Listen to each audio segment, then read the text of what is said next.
Hi అండి, welcome back to my channel. ఇది వచ్చేసి ఎస్టేస్ మినీ వ్లాగ్ అనమాట. ఎస్టర్డే మా సిస్టర్ది birthday, she is in US అనమాట. తను యూఎస్లో ఉంటే మేము ఎందుకు ఇండియాలో సెలబ్రేట్ చేసుకోకూడదని మేమైతే ఇండియాలో సెలబ్రేట్ చేసుకుంటున్నాం. సో మా ఫ్యామిలీ మొత్తం కలిపి రెస్టారెంట్కి అయితే వెళ్ళాము. మా ఇంటి దగ్గరేనమాట వర్మ గ్రాండ్, అక్కడికైతే వచ్చేసాం. యాంబియన్స్ అయితే సింపుల్గా బాగుంది. అండ్ ఇక్కడ మా మమ్మీ మా డాడీ అయితే హాయ్ చెప్తున్నారు. సో మా డాడీ కోసం అయితే నేను అపోలో ఫిష్ అయితే ఆర్డర్ చేశాను. ఫస్ట్ మా డాడీకి పెట్టి నేను అలా పెట్టుకున్నానండి, నోరు కాలిపోయింది, నాకు ఆత్రం ఎక్కువ. నెక్స్ట్ వచ్చేసి నా కోసం అయితే నేను తందూరి చికెన్ అయితే ఆర్డర్ చేశాను.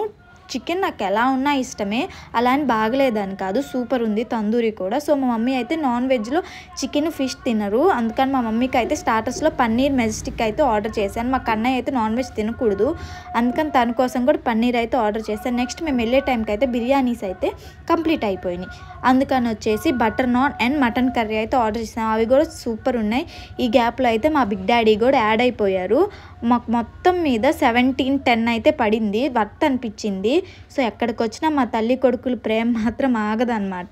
సో అదే నేను మా మమ్మీ అయితే మాట్లాడుకున్నాం. తనైతే యూఎస్లో ఉండి మేము ఇండియాలో సెలబ్రేట్ చేసుకుంటున్నామని. నేనైతే వెళ్ళేటప్పుడు హోటల్లోకి వెళ్ళేటప్పుడు రెస్టారెంట్ నేమ్ అయితే నేను వీడియో తీయలేదు, బయటకు వచ్చినాక తీశాను. మా అబ్బాయిని అడుగుతున్నాను అనమాట, ఎలా ఉంది నాన్న అని. సూపర్ ఉంది మమ్మీ అని అంటున్నారు. నెక్స్ట్ వచ్చేసి ఇంటికి వెళ్ళిపోతుంటే నేనైతే స్వెటర్ అయితే వేసుకొని రాలేదండి, చాలా చలిగా ఉంది. నాకైతే సోకులు ఎక్కువ, అందుకైతే నేను స్వెటర్ వేసుకొని రాలేదు. నా వీడియో కనుక మీకు నచ్చినట్టుంటే లైక్ చేయండి, షేర్ చేయండి, సబ్స్క్రైబ్ చేసుకోండి.